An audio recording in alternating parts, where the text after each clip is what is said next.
From the suicide notes of fictional characters. Lydia Dietz's final suicide note.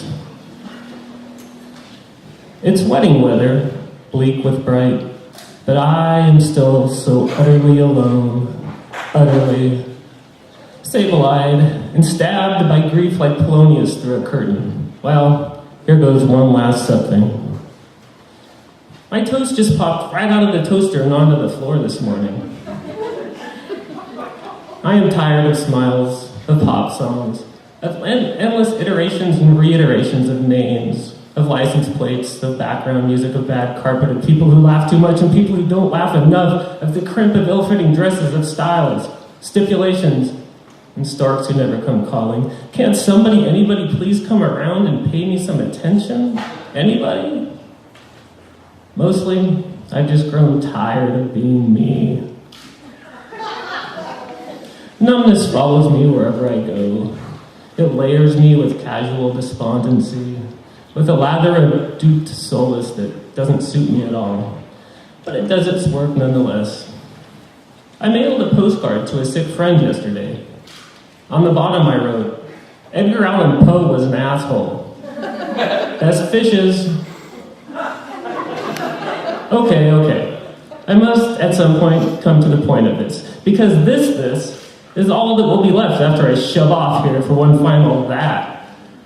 I realize that there are no takebacks in this harikari business. It is strictly a one-shot deal.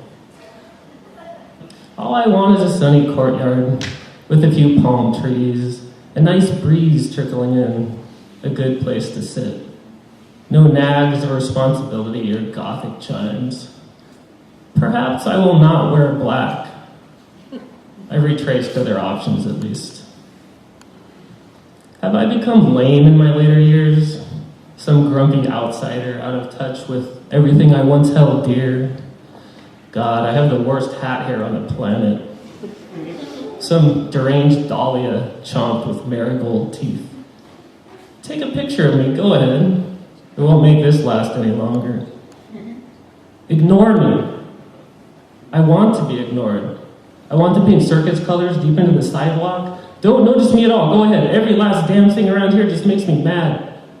I don't count my steps anymore. I don't catalog the TV commercials in a notebook labeled for dangerous keeping. I don't make cardboard salad sandwiches or roll my eyes at horrible faux art sculptures. Can't keep complaining forever, but I still do. Utterly. Stuffy? Stuffy is my middle name. There is something irrevocably wrong with me. Bathroom tiles are ebon seashells, the water's dashed with iodine and the tears of sham friends. Toads rain in the box spring. The dull notes of sanity ripple through my brain like air conditioning. I breathe with the horrifying wheeze of normal life. The one I keep pretending I'm not leading. Whatever takes the place of the heart's gone. Like a wild rye ear with awns scraping by, it pouts, it moons. It is not always yours to keep. It is too hard to believe the traction of this melancholia, so I won't. Have you ever wanted to die? Before there were places to go, things to be or do, but now there is only muck and ruin. I don't ride on trains anymore. I don't follow the shapes of deteriorating buildings into fields of brush-footed butterflies. I am suspect to creaks in the framework. Nobody helps me on with my code anymore. Call me in for a late supper before the streetlights come on one last time. And for my final meal, I'll take fried bald eagle eggs with a side of steamed dandelion stems. Beetlejuice.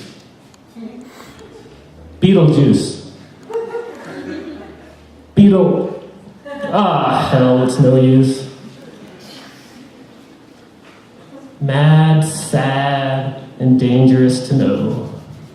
The whole world is black and violet with me. Devils in my mind.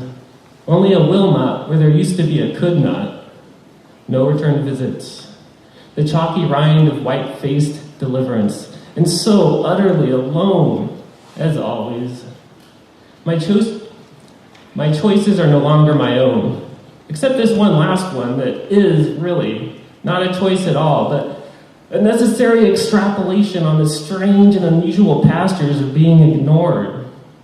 And so my time's put in and out, just to say things like having plummeted off the winter bridge, and to leave all the, by the time you read this, hackneyed business to the feathers of fall. There are upside-down umbrellas filled with asparagus soup in my shoddiest daydreams. The witches of Belver are flying low. Prince Valium's gone to the mice, and I don't own a single cat. This is not a warning. This is blue roots in a mood to match. I will call my own name this time. Maybe it'll do, at last. The blackbirds are not singing my song, sloshed with nothing to embrace, grubby inside and out. It won't hold or dance or stay with me, sway with me, take the tune to my wrecked head and smash into its pulp. Finally, there might be something to write home about. Finally, these letters might end. Kindly, sadly, stupidly, and utterly, utterly yours, L. Dietz.